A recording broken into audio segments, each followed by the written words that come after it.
Hi, this is just a quick one just to show you how to set up CarPlay, which is really simple.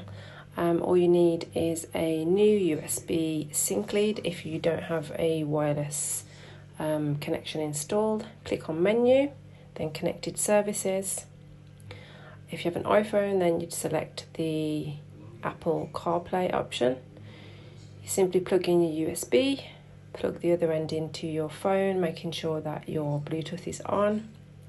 Click on Apple Play and the screen should automatically sync to the apps that you have on your phone. That'll give you access to Spotify, WhatsApp, messages, phone, maps, different types of maps that you might use. You can change all of that in your own settings of your phone, but ultimately it's a hands-free, safer way to drive, and yeah, it's really good.